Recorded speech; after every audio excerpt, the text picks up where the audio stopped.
Picture this: a room full of the world's most elite warriors, men who face death in the darkest corners of the earth, suddenly falling silent, not because of an order from a commanding officer, not because of respect for rank, but because of words spoken by someone they'd just been laughing at moments before. This isn't a story about military protocol or chain of command.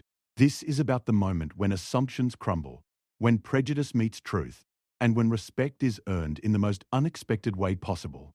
What could a person say that would make Navy SEALs, warriors trained to show no weakness, to never back down, go completely silent?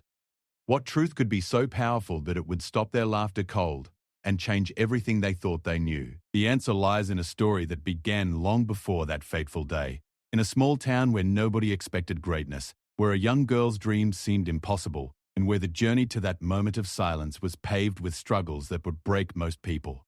This is that story. And it starts with understanding that sometimes the most powerful weapon isn't what you carry in your hands, it's what you carry in your heart and mind. Sarah Martinez never looked like someone who would command the respect of Navy SEALs. Standing barely 5 feet 2 inches tall, with gentle brown eyes and a voice that rarely rose above a whisper in crowded rooms, she seemed more likely to disappear into the background than to stand out in any meaningful way. But appearances, as the SEALs would eventually learn, can be devastatingly deceiving. Growing up in the small town of Cedar Rapids, Iowa, Sarah lived in a world where expectations for young women were clearly defined and rarely questioned. Her mother worked as a secretary at the local insurance office, her father managed a hardware store, and most girls her age were expected to follow similar paths. College was encouraged, but usually with the understanding that it would lead to teaching, nursing, or perhaps social work. Dreams beyond those boundaries were seen as impractical at best, foolish at worst. Sarah's childhood was marked by an unusual combination of curiosity and determination that often puzzled the adults around her.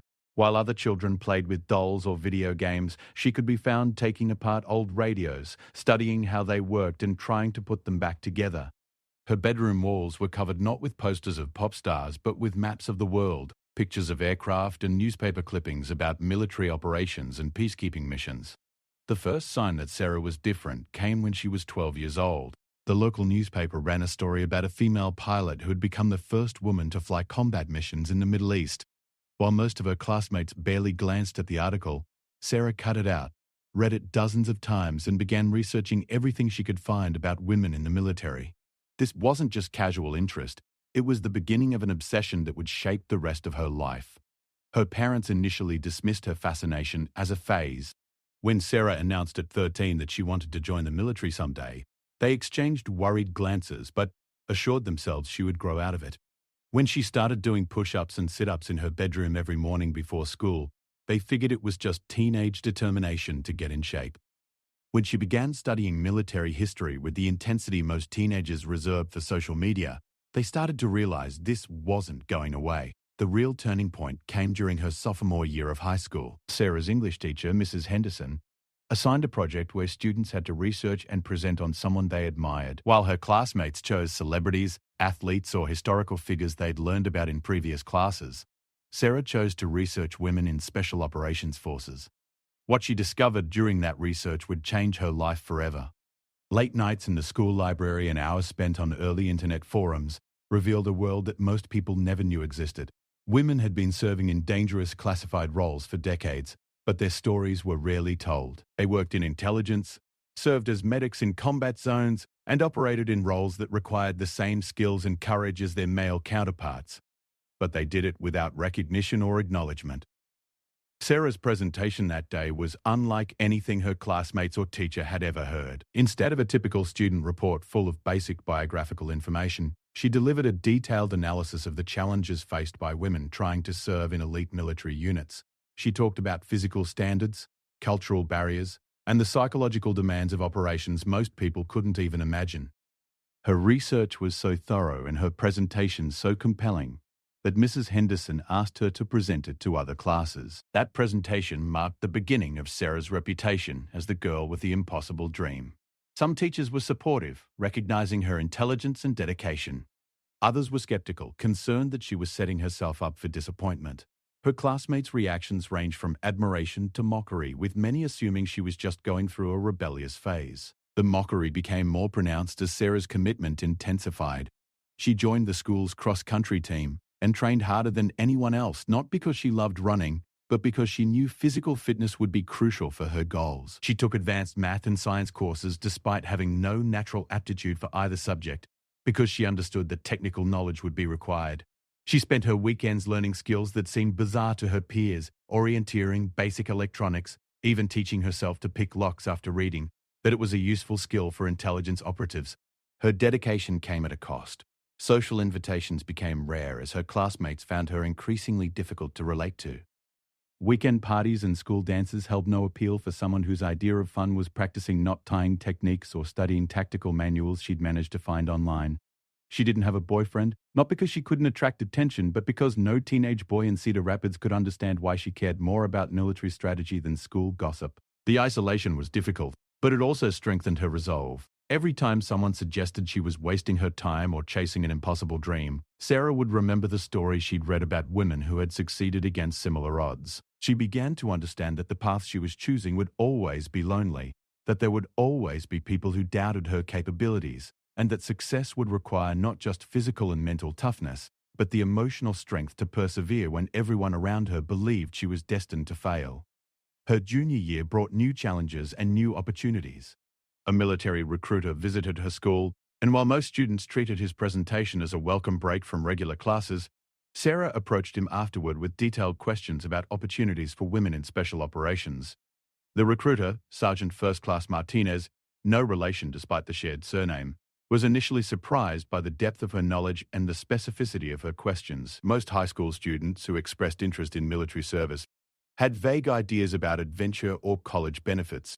Sarah asked about training pipelines, fitness requirements, security clearance processes, and career progression paths.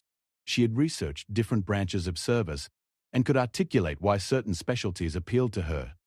Sergeant Martinez found himself in the unusual position of being challenged by a 17-year-old girl who knew more about some aspects of military service than many of his colleagues. That conversation led to others. Sergeant Martinez began stopping by the school regularly, not just for official recruiting duties, but to answer Sarah's endless questions and provide guidance on her preparation. He helped her understand which college programs would best prepare her for military service, explained the reality of military culture she would encounter, and honestly discussed the additional challenges she would face as a woman pursuing roles that few women had ever attempted. These conversations were not always encouraging. Sergeant Martinez felt obligated to explain that the military, despite official policies promoting equality, remained a predominantly male culture where women, especially those seeking non-traditional roles, would face skepticism, discrimination, and obstacles that their male counterparts would never encounter. He told her about women who had succeeded, but also about those who had been defeated, not by their own limitations, but by institutional barriers and cultural resistance. Rather than discouraging her, these honest discussions strengthened Sarah's determination. She began to understand that success would require more than just meeting the same standards as men. She would need to exceed them significantly to overcome the additional scrutiny she would face. This realization led her to push her training even harder, to study more intensively, and to develop the mental toughness that would become her greatest asset. Her senior year was marked by a series of achievements that began to change how people saw her. She finished third in the state cross-country championships, not through natural athletic talent, but through relentless training and an ability to push through pain that impressed her coaches. Her grades, which had been good but not exceptional, improved dramatically as she focused on subjects that would be relevant to her military goals. She scored high enough on the ASVAB military entrance exam to qualify for any specialty she might choose. More importantly, she began to demonstrate leadership qualities that surprised everyone around her. When the school's ROTC program needed someone to coordinate a community service project, Sarah stepped forward and organized an effort that exceeded all expectations. When a younger student was being bullied for his small size and interest in military service, Sarah intervened not with aggression, but with a quiet confidence that made the bullies back down and gave the younger student someone to look up to. These experiences taught Sarah valuable lessons about leadership that would serve her well in the years to come. She learned that true leadership wasn't about being the loudest voice in the room or demanding respect through intimidation. Instead, it was about earning trust through competence, inspiring others through example, and standing up for what was right even when it was difficult or unpopular. As graduation approached, Sarah faced the same decision that confronts all high school seniors, but her choice was complicated by the unique path she had chosen. Most of her classmates were planning to attend in-state universities or enter the workforce locally. A few were planning to join the military, but with conventional goals and realistic expectations. Sarah was planning something that no one from Cedar Rapids had ever attempted, something that even her most supportive teachers viewed with a mixture of admiration and concern. The decision about which branch of service to pursue had evolved throughout her research. Initially attracted to the Army because of their extensive special operations programs, she had eventually focused on the Navy after learning about their diverse intelligence and special warfare opportunities.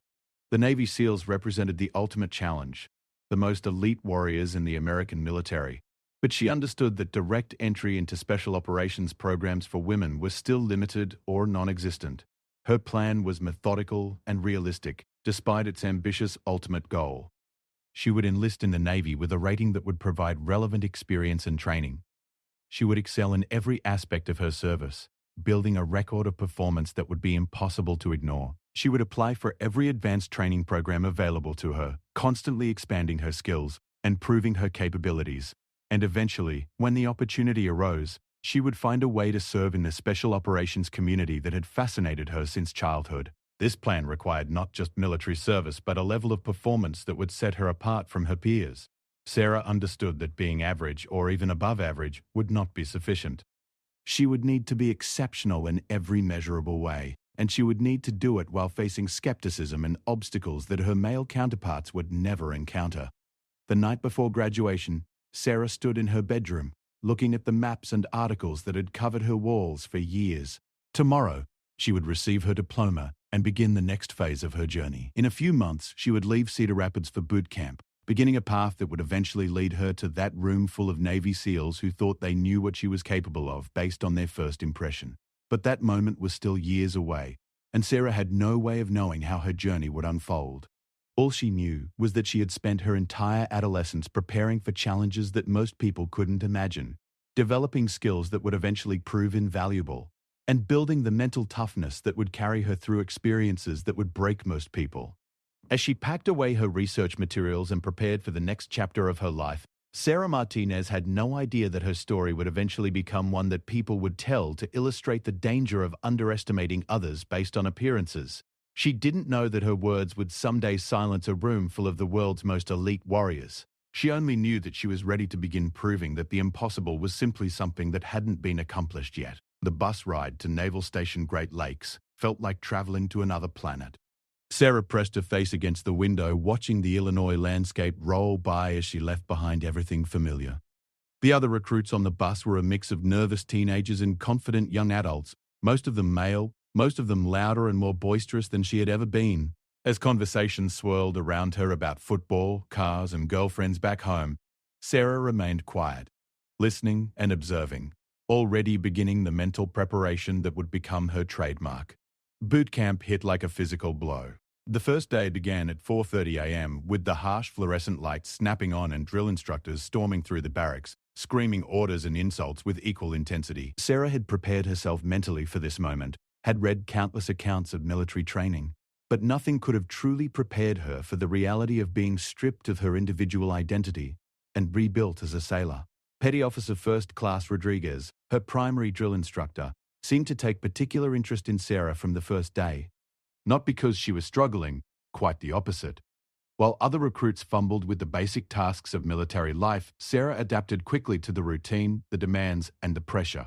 She made her rack with perfect precision, kept her uniforms immaculate, and never seemed to struggle with the physical training that left others gasping and exhausted.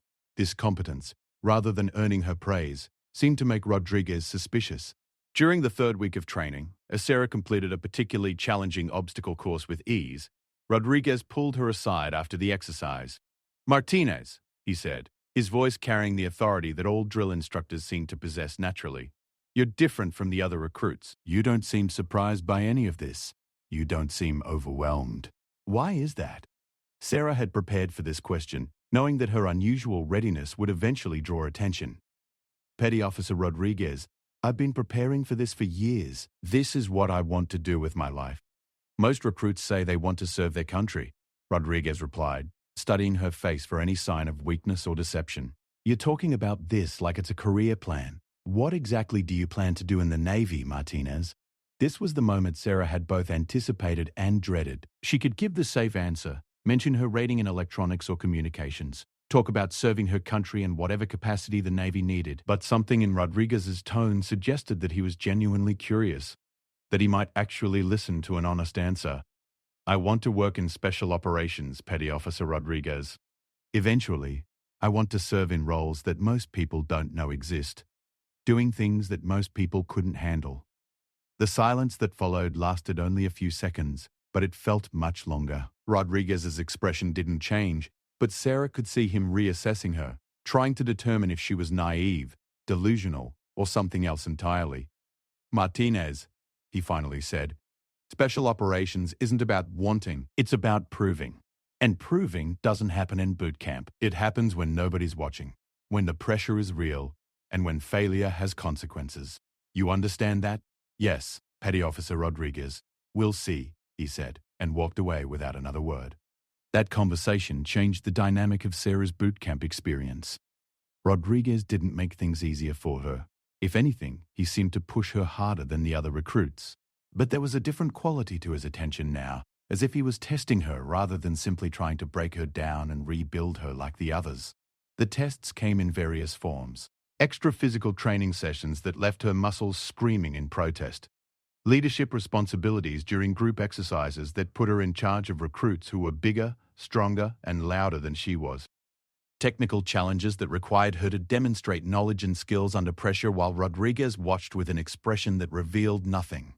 Sarah met each challenge with the same quiet competence that had characterized her preparation back in Cedar Rapids. When tasked with leading a group through a navigation exercise, she didn't try to command through volume or intimidation. Instead, she studied the terrain, developed a plan, and explained it clearly to her team. When the plan encountered obstacles, she adapted quickly and calmly, keeping the group focused and moving forward even when some members began to doubt her leadership. The other recruits began to notice her consistency. While they struggled with homesickness, physical exhaustion, and the constant pressure of drill instructor scrutiny, Sarah seemed to maintain an even temperament and steady performance level that was both admirable and slightly intimidating. Some began to resent her apparent immunity to the struggles they were experiencing. Others began to look to her for guidance and support during their most difficult moments. This dynamic created its own challenges. Sarah found herself in the position of being both respected and isolated, valued for her competence but viewed as somehow different from the group. She was the recruit others came to for help with technical problems or when they needed someone to listen to their frustrations.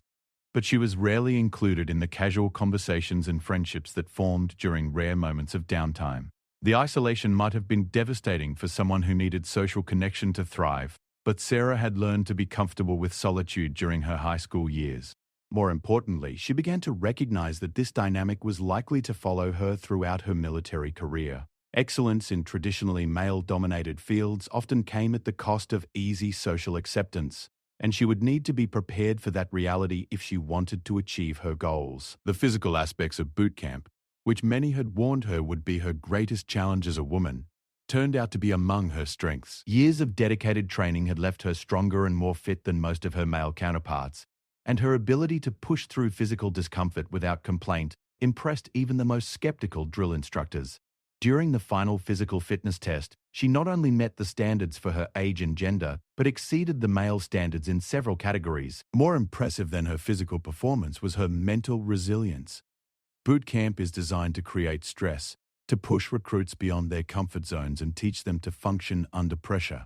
While others cracked under the constant scrutiny and demands, Sarah seemed to thrive.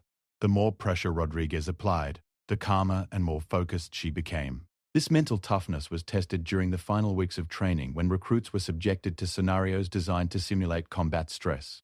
Mock emergency situations, sleep deprivation, and complex problem-solving tasks under time pressure were all part of the curriculum. Sarah's performance during these exercises was so consistently strong that Rodriguez began using her as an example for other recruits, something that increased both her reputation and her isolation from her peers. The graduation ceremony was everything Sarah had imagined it would be, a formal recognition of the transformation from civilian to sailor, complete with proud families and stirring speeches about duty and service. Her parents had travelled from Iowa to attend, and she could see the mixture of pride and concern in their eyes as she stood in formation with her fellow graduates. But for Sarah, graduation was just the beginning. While most of her fellow recruits were celebrating the end of their basic training, she was already thinking about the next phase of her plan. Her rating in information systems technician would provide her with technical skills and security clearance opportunities that could eventually lead to more specialized roles. Her first duty assignment was to a communications facility in Virginia, where she would have the chance to prove herself in an operational environment. The transition from boot camp to her first duty station revealed new challenges that Sarah hadn't fully anticipated. Boot camp had been an artificial environment where everyone was new and learning together. Her first ship was an established community with its own culture, established relationships, and skepticism toward newcomers who might disrupt the established order. Sarah reported to USS Yorktown, a guided missile cruiser based in Norfolk, Virginia. The ship was home to nearly 400 sailors, of whom fewer than 50 were women. And Sarah quickly learned that being both new and female would subject her to scrutiny that her male counterparts didn't face. Her technical skills were questioned more thoroughly, her mistakes were noticed more quickly, and her successes were often attributed to luck or help from others rather than her own competence. The information systems division where she worked was particularly challenging. The technical nature of the work meant that competence could be measured objectively, but the culture of the division had been shaped by years of male-dominated operations. Sarah's supervisor, Petty Officer Second Class Thompson, seemed determined to test every aspect of her knowledge and skills before accepting that she belonged in his division. Thompson's skepticism revealed itself in various ways. Sarah was assigned to the most mundane tasks, while more interesting projects were given to male sailors with less experience.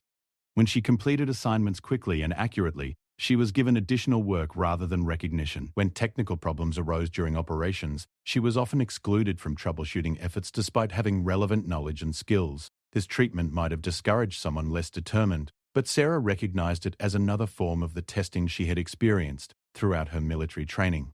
Instead of complaining or seeking help from supervisors, she focused on exceeding every expectation and standard that was set for her. She arrived early, stayed late, and volunteered for additional duties whenever possible. More importantly, she began studying advanced technical subjects on her own time, preparing herself for responsibilities and challenges that hadn't yet been offered to her. The breakthrough came during a routine deployment to the Mediterranean Sea. The ship was participating in a multinational exercise when a critical communication system failed during a complex operation involving multiple vessels. The failure threatened to compromise the entire exercise, and the usual troubleshooting procedures weren't resolving the problem. Sarah had been monitoring the system when it failed and had noticed some unusual indicators that others had missed.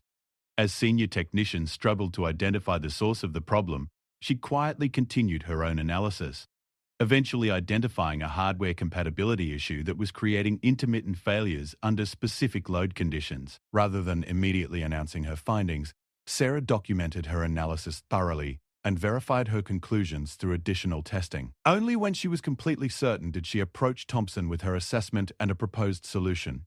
Thompson's initial reaction was skepticism. The failure Sarah had identified was subtle and had been missed by more experienced technicians. But her documentation was thorough, and her reasoning was sound. When they implemented her proposed solution, the system came back online immediately and operated flawlessly for the remainder of the exercise. That incident marked a turning point in Sarah's treatment within the division. Thompson, to his credit, recognized competence when he saw it and began giving her assignments that matched her abilities rather than her experience level. Other members of the division began to seek her out for technical consultations and collaboration on complex problems. More importantly, word of her technical abilities began to spread beyond her immediate work area. Senior enlisted leaders and officers throughout the ship began to take notice of the young sailor who seemed to have an unusual combination of technical knowledge and problem-solving ability. This attention led to opportunities for advanced training, special projects, and increased responsibilities. Sarah's reputation for competence and reliability made her a natural choice when the ship needed someone to attend specialized training courses or represent the crew at technical conferences. These opportunities exposed her to advanced systems and procedures that most sailors her age never encountered, and she took advantage of each opportunity to expand her knowledge and skills. During her second year aboard the Yorktown, Sarah was selected to attend advanced cryptologic training, a program that would provide her with security clearance and knowledge that could open doors to more specialized assignments.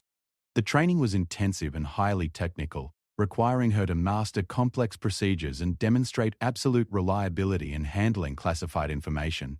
The other students in her training class were older and more experienced than Sarah, and several were openly skeptical about whether someone so young and relatively inexperienced belonged in such a sensitive program. This skepticism was familiar territory for Sarah, who had learned to let her performance speak louder than any word she might say in her own defense. The training program was designed to be challenging, with a significant failure rate that eliminated students who couldn't meet the demanding standards. Sarah not only completed the program successfully, but graduated as the top student in her class, earning recognition that would follow her throughout her career and opening doors to opportunities that few sailors ever encountered. That success led to her selection for a special assignment that would change the trajectory of her career entirely. The details of the assignment were classified, but it involved working with personnel from various special operations communities on projects that pushed the boundaries of existing technology and procedures. As Sarah prepared to leave the Yorktown for this new assignment, she reflected on how much had changed since her arrival 2 years earlier. She had proven herself capable of meeting any technical challenge, had earned the respect of colleagues who had initially doubted her abilities, and had demonstrated the leadership potential that would be crucial for her long-term goals. But she also understood that each success had raised the stakes for the next challenge. The special assignment waiting for her would expose her to the world of special operations that had fascinated her since childhood, but it would also subject her to scrutiny from personnel who were even more elite and demanding than any she had encountered so far.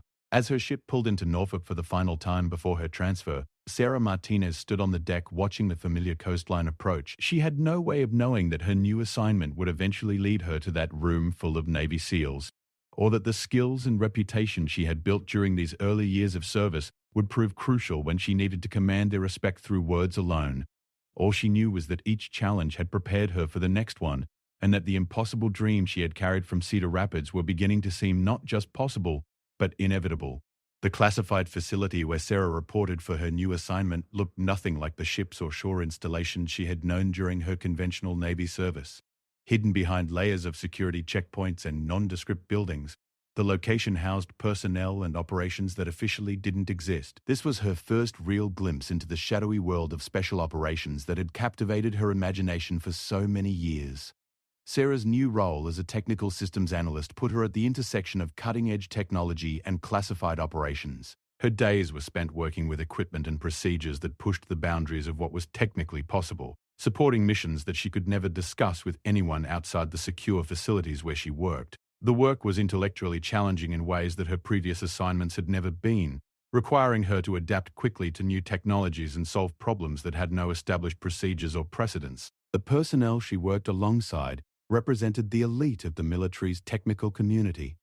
Most had advanced degrees, years of specialized experience, and security clearances that had taken years to obtain. Many had come from prestigious universities or advanced civilian careers, bringing expertise that complemented their military training. Sarah, still in her early 20s with only a few years of service, was clearly the youngest and least experienced member of the team.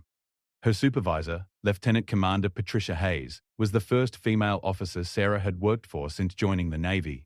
Hayes had built her career in the intelligence community, working her way up through increasingly sensitive assignments that had given her access to operations and information that few people in the military ever encountered. She was brilliant, demanding, and completely intolerant of anything less than excellence from the people under her command. During Sarah's initial briefing, Hayes made it clear that her selection for this assignment had been based purely on her technical performance and potential.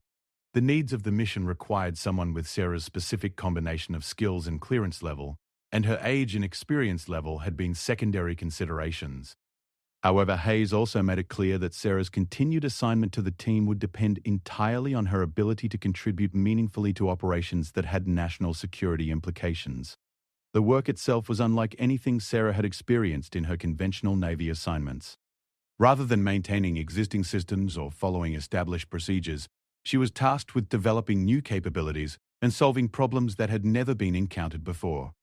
The projects she worked on were highly classified, but they generally involved creating technical solutions to support special operations missions in challenging environments.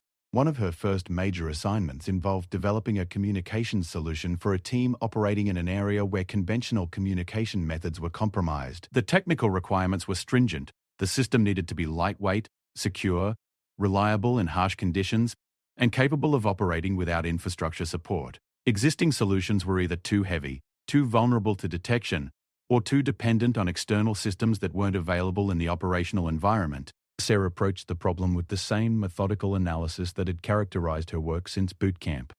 She researched existing technologies, studied the operational requirements, and began developing prototypes that addressed the specific challenges identified by the operational team.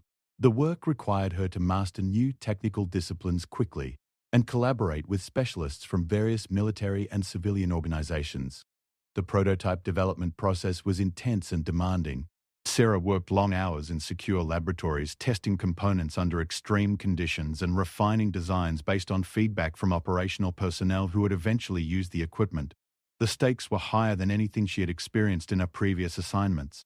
The people who would rely on her work would be operating in hostile environments where equipment failure could mean capture, torture, or death. After months of development and testing, Sarah's communication system was selected for operational use.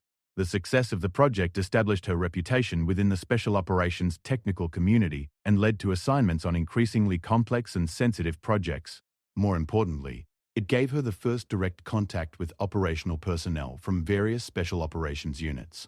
These interactions revealed a world that was simultaneously fascinating and intimidating.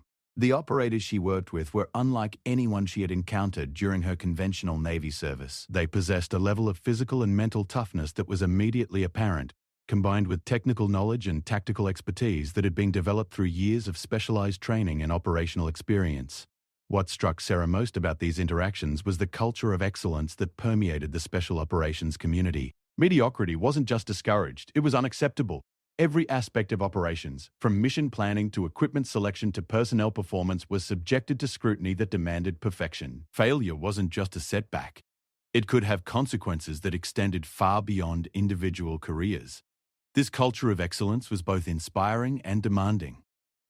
Sarah found herself working harder and longer than she ever had before, not because she was required to, but because the standards of the people around her demanded nothing less than her absolute best effort. The work was exhausting, but it was also exhilarating in ways that her previous assignments had never been. Her growing reputation for technical excellence led to invitations to participate in exercises and training events that gave her broader exposure to special operations procedures and personnel.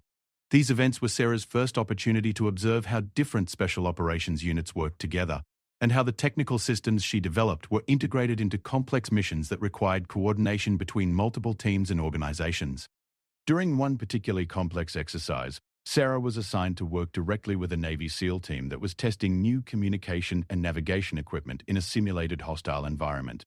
The exercise scenario involved a multi-day operation in challenging terrain, with the SEAL team required to accomplish various objectives while maintaining communication with command elements and avoiding detection by opposition forces. Sarah's role was to monitor the performance of the technical systems and make real-time adjustments to optimize their effectiveness. This required her to accompany the SEAL team into the field, living and working alongside operators whose capabilities she had only heard about in briefings and reports. The experience was a revelation in multiple ways. Physically, Sarah discovered that her years of fitness training had prepared her well for the demands of operating with special operations personnel. While she couldn't match their tactical skills or operational experience, she was able to keep up with their pace and maintain effectiveness even under the physical and mental stress of the exercise. More importantly, she gained insight into how special operations teams functioned at an operational level. The seamless integration of individual skills, the instant adaptation to changing circumstances, and the absolute focus on mission accomplishment were unlike anything she had observed in conventional military units. Every member of the team was both a specialist in specific skills and a generalist capable of contributing to any aspect of the mission. The SEAL team members initially treated Sarah with the polite professionalism they would show any support personnel, but she quickly realized that this courtesy masked a more fundamental skepticism about her presence.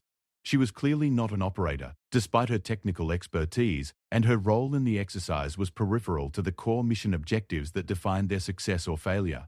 This dynamic changed dramatically on the second day of the exercise when a critical piece of navigation equipment failed during a complex infiltration sequence. The failure threatened to compromise the entire mission, potentially requiring the team to abort objectives they had been planning for months. Standard troubleshooting procedures weren't resolving the problem, and replacement equipment wasn't available in their current location.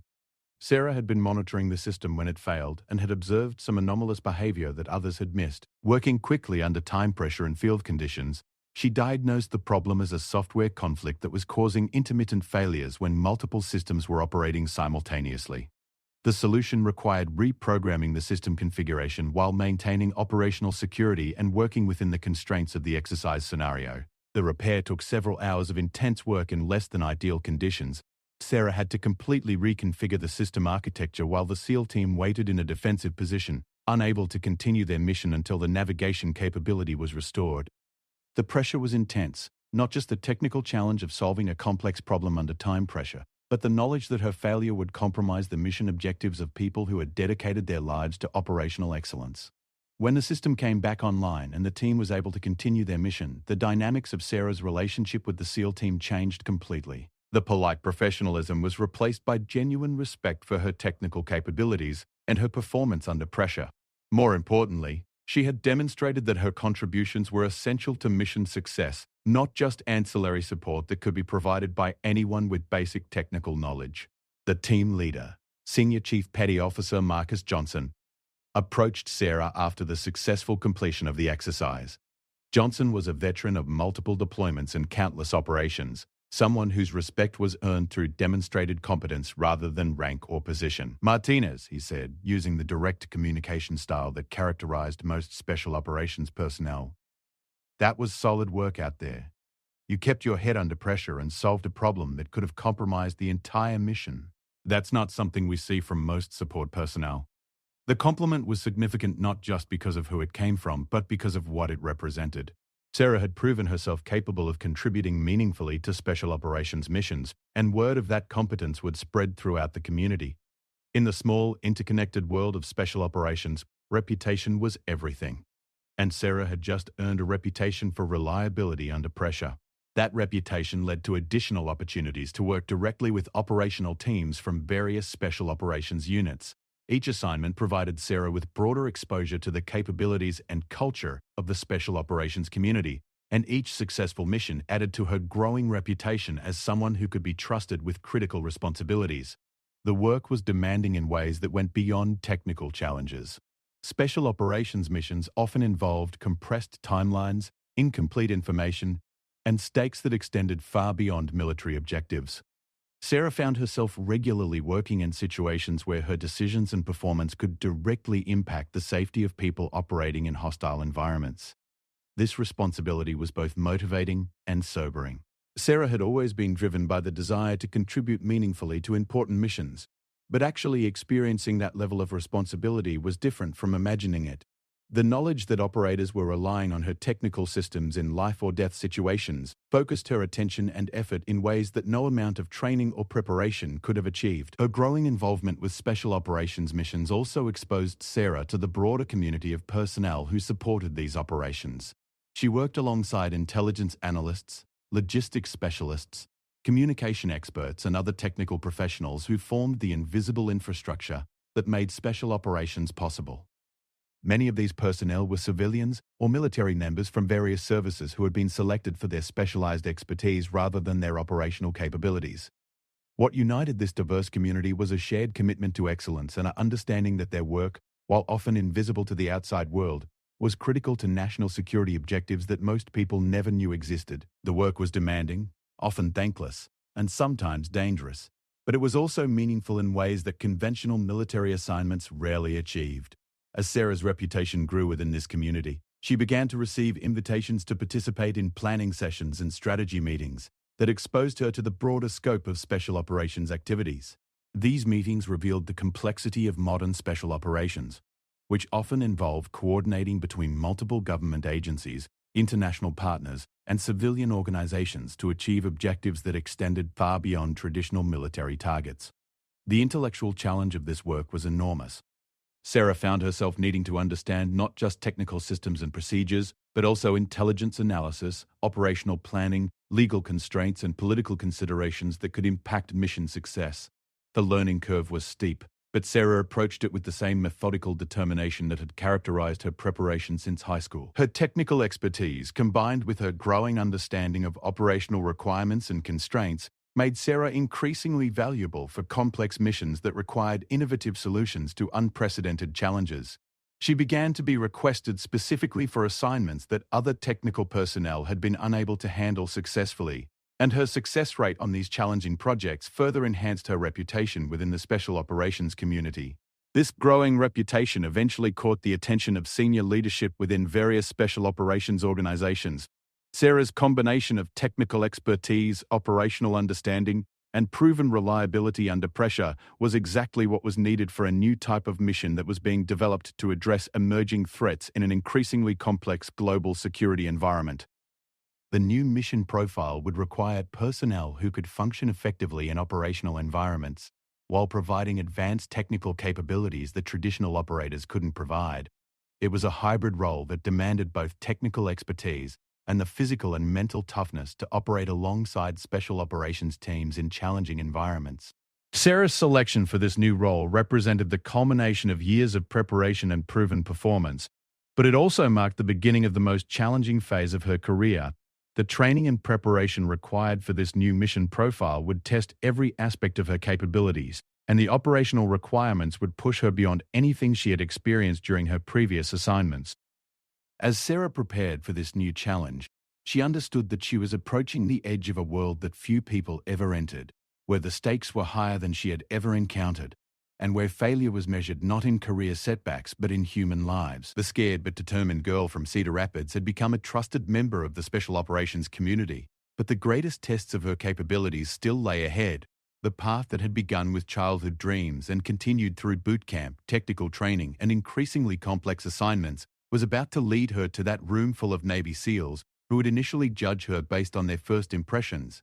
But those SEALs had no way of knowing that the person they were looking at had already proven herself in ways that most of them had never been tested, or that her words would carry the weight of experiences they could barely imagine. The briefing room was located 3 stories underground, accessible only through multiple security checkpoints and biometric scanners. Sarah had been in secure facilities before, but this location felt different, more isolated, more secretive, and filled with the kind of tension that suggested the decisions made here would have consequences that extended far beyond the people in the room. The personnel assembled for the briefing represented the highest levels of the special operations community. Senior officers from various units, intelligence analysts with decades of experience, and technical specialists whose expertise was so specialized that their names appeared on documents that most government officials would never see.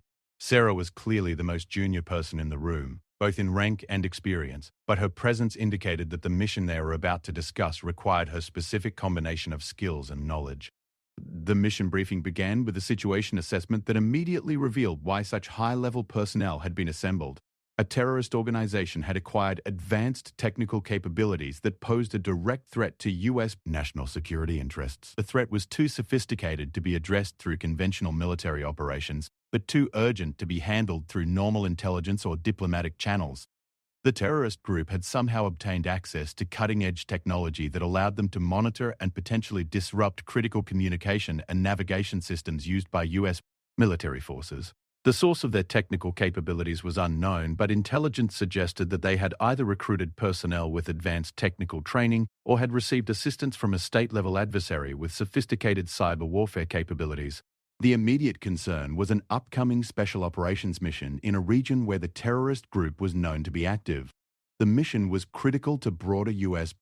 strategic objectives and couldn't be delayed or relocated to avoid the threat. However, conducting the mission while the terrorist group possessed the ability to monitor U.S. communications and potentially compromise operational security would be unacceptably dangerous. Traditional solutions to this type of threat weren't viable, given the time constraints and operational requirements. Developing new communication and navigation systems would take months or years, while the mission needed to be conducted within weeks. Changing the mission parameters to avoid the technical threat would compromise the strategic objectives that made the mission necessary in the first place. The solution that had emerged from preliminary planning sessions was both innovative and risky. Rather than trying to develop new systems that the terrorist group couldn't monitor, the plan was to identify and exploit weaknesses in their technical capabilities that would allow US forces to conduct the mission while feeding false information to the terrorist surveillance systems. This approach required someone who understood both US technical systems and the type of equipment that the terrorist group was likely using. More importantly, it required someone who could function effectively in an operational environment while implementing technical countermeasures in real time as the mission unfolded. Sarah's unique combination of technical expertise and operational experience made her the obvious choice for this role. But the assignment would push her capabilities in ways that her previous missions had never required. She would need to accompany the operational team into hostile territory, implement complex technical procedures under combat conditions, and adapt quickly to changing circumstances while maintaining the electronic deception that was critical to mission success. The operational team she would be working with was drawn from the most elite units in the Special Operations community. The team leader was Commander Jake Morrison, a Navy SEAL with over 15 years of Special Operations experience and a reputation for successfully completing missions that other teams had been unable to handle. The other team members were similarly experienced and proven operators whose capabilities had been demonstrated in some of the most challenging environments and situations imaginable. Morrison's initial reaction to Sarah's assignment to his team was professional but clearly skeptical.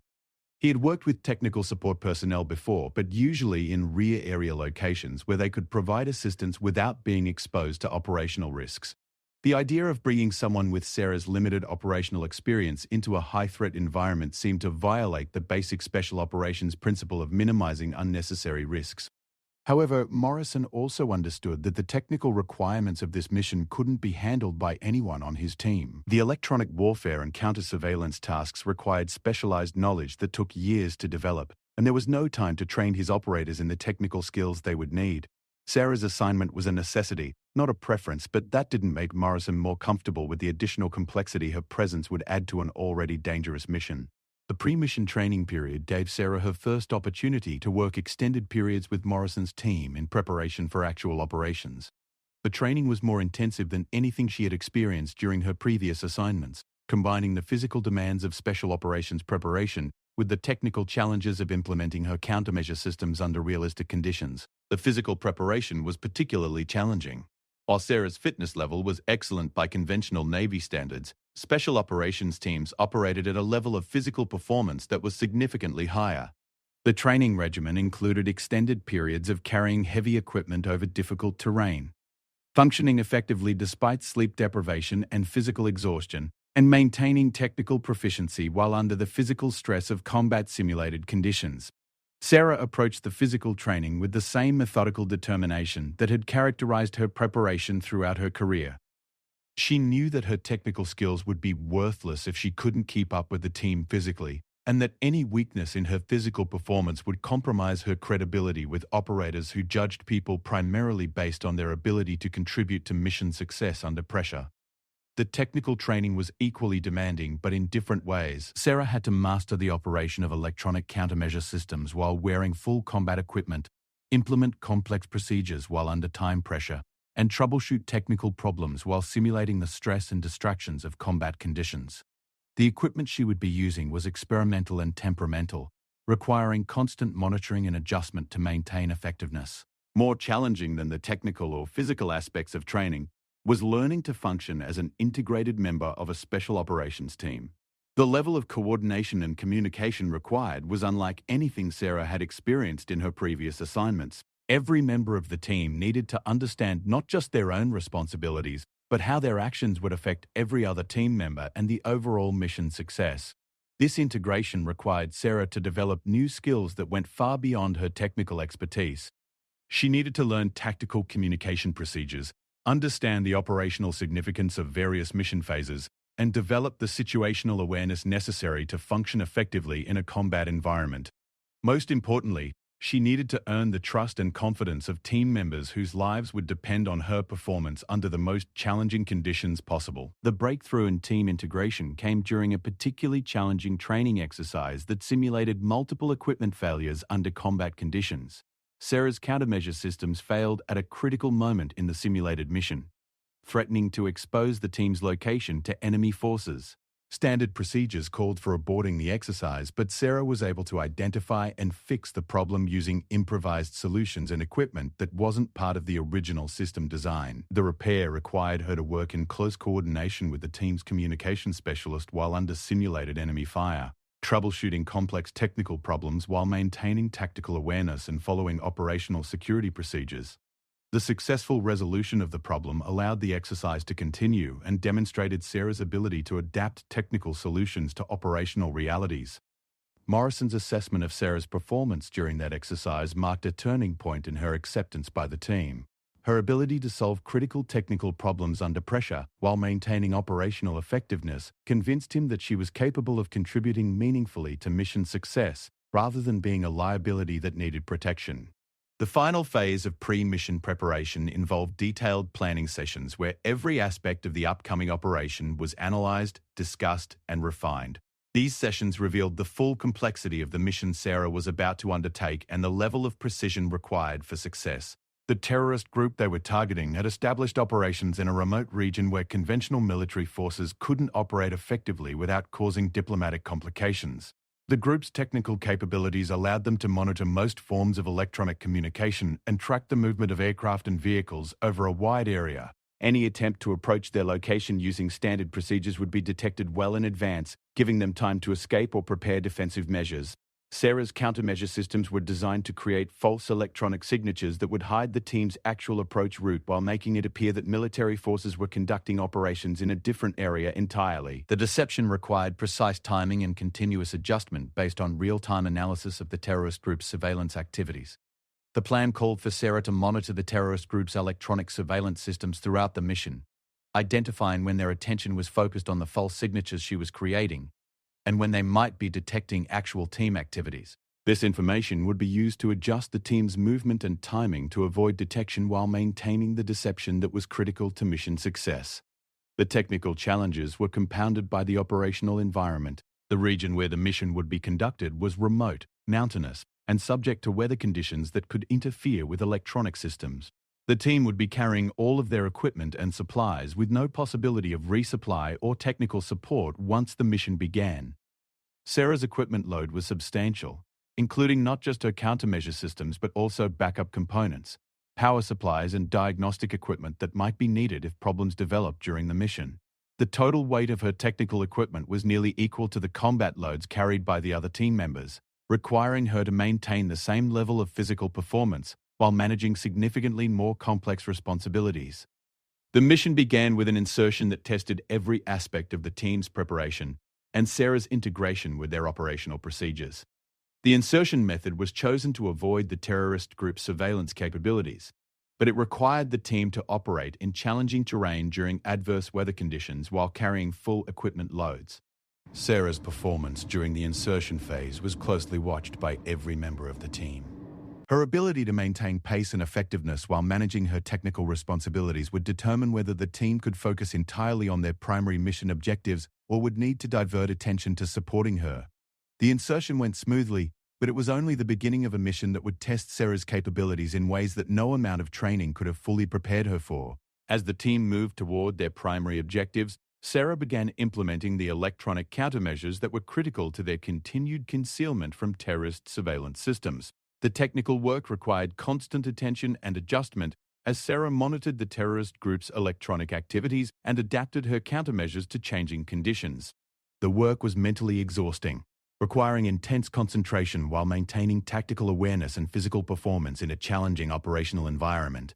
As the mission progressed toward its most critical phases, Sarah realized that everything she had worked for since leaving Cedar Rapids had led to this moment.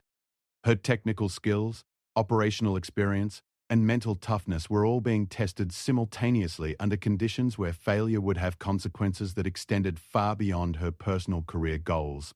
The scared but determined girl who had dreamed of serving in special operations was about to face the ultimate test of her capabilities.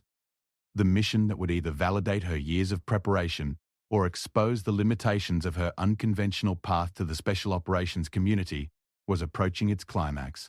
And Sarah Martinez was as ready as she could possibly be for whatever challenges lay ahead. The success or failure of this mission would determine not just her future in the special operations community, but would also set the stage for that moment when her words would silence a room full of Navy SEALs who thought they knew what she was capable of based on their first impression of her. 6 months after the successful completion of the classified mission that had tested every aspect of her capabilities, Sarah Martinez found herself in a situation that seemed almost routine compared to the challenges she had recently faced. She had been invited to speak at a special operations symposium, a gathering of elite military personnel designed to share lessons learned and discuss emerging challenges in the special operations community. The invitation had come as a surprise. While Sarah's technical contributions to recent operations had earned recognition within classified channels, she was still relatively unknown in the broader special operations community. Most of the symposium attendees were senior operators, experienced officers, and recognized experts whose reputations had been built over decades of service in the most challenging environments imaginable. The symposium was being held at a secure facility near Virginia Beach, close to the headquarters of several major special operations units. The attendees represented the elite of the American military Navy SEALs, Army Special Forces, Air Force Special Operations, Marine Special Operations, and personnel from various classified units whose existence was barely acknowledged even within the military community. Sarah's assigned topic was technical innovation in support of special operations, a subject that allowed her to discuss some of the challenges and solutions she had developed without revealing classified operational details. She had prepared thoroughly for the presentation, as she did for everything, but she was also aware that she would be addressing an audience whose operational experience far exceeded her own. The morning of her presentation, Sarah arrived at the symposium facility early, as was her habit. The building was already busy with personnel attending various sessions and networking during breaks between presentations. The atmosphere was professional but relaxed, with the easy camaraderie that develops among people who have shared similar challenges and experiences. As Sarah made her way toward the auditorium where she would be presenting, she passed groups of attendees engaged in conversations about operations, training, and the various challenges facing the special operations community. Most of the discussions were taking place in the informal language and shorthand that develops within close-knit professional communities, filled with references to locations, people, and events that would be meaningless to outsiders. The auditorium where Sarah would be presenting was designed to accommodate about 200 people, with theater-style seating arranged to focus attention on a small stage area equipped with projection systems and other presentation equipment. As Sarah checked her slides and tested the technical systems, attendees began filing in for the morning session. The audience that assembled represented a cross-section of the special operations community. Most were male, most were older than Sarah, and most carried themselves with the quiet confidence that comes from years of proven performance in the most challenging environments imaginable. They were accustomed to presentations from senior leaders, recognized experts, and personnel whose reputations had been established through decades of distinguished service. Sarah's presentation was scheduled to be the final session before the morning break. Following presentations by a retired general who had commanded special operations forces during major campaigns, a senior NCO who had developed innovative training programs used throughout the community, and a civilian contractor whose technical innovations had been adopted by multiple units. As the previous presenter concluded his remarks and the moderator prepared to introduce Sarah, she could sense the subtle shift in audience attention that occurs when people prepare to evaluate someone they don't recognize. The polite applause that greeted her introduction was respectful but reserved, the kind of response typically given to speakers who haven't yet earned the audience's full attention. Sarah approached the podium with the same calm confidence that had characterized her performance throughout her career. But she was also aware that this audience would judge her differently than the technical specialists and senior officers she had briefed during her previous assignments. These were operators whose primary concern was mission effectiveness, and they would evaluate her presentation based on whether her insights could contribute to their operational success.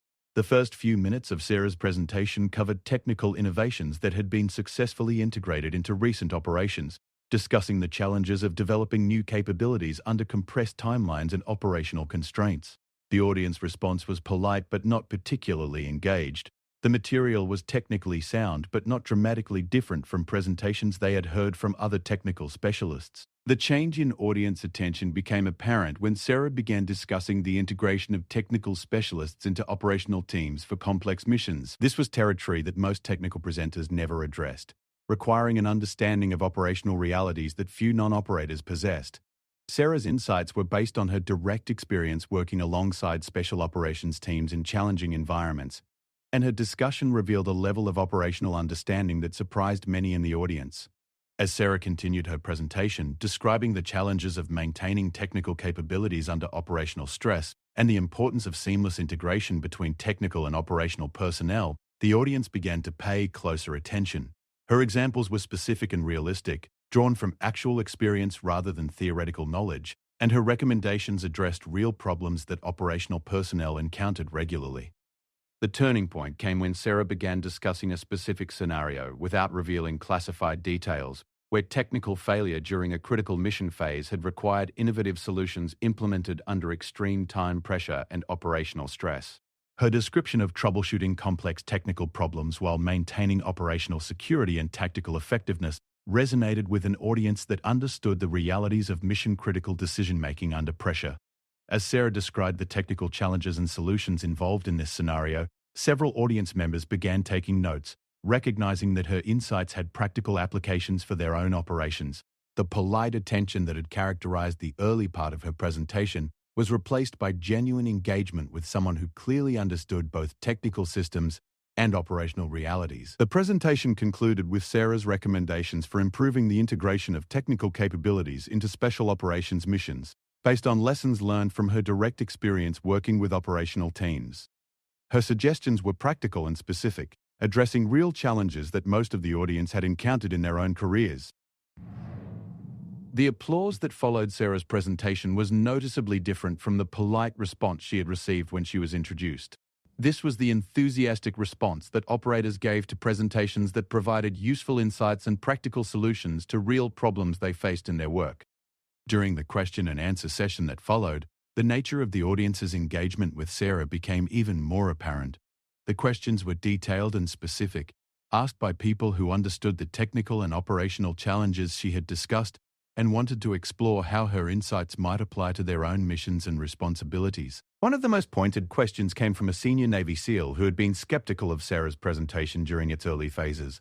His question addressed the practical challenges of maintaining technical effectiveness while operating under the physical and mental stress of combat conditions, a topic that few technical specialists could address from direct experience. Sarah's response demonstrated not just technical knowledge but also operational awareness that surprised many in the audience. She discussed specific techniques for maintaining technical proficiency under stress, the importance of rehearsing technical procedures until they became automatic responses, and the need for technical specialists to understand tactical considerations that might affect their work. As the question and answer session continued, it became apparent that Sarah possessed a level of operational experience that was unusual for someone in her position. Her responses to questions about working in hostile environments, maintaining equipment under adverse conditions, and adapting technical solutions to changing operational requirements. The most revealing moment came when a Master Chief Petty Officer from a SEAL team asked about the psychological challenges of working as technical support personnel in life or death situations, where equipment failure could have catastrophic consequences for operational personnel. The question was asked with the direct honesty that characterizes communication within the special operations community, and it addressed a reality that most technical specialists never experienced. Sarah's response to this question was unlike anything the audience had heard from previous technical presenters.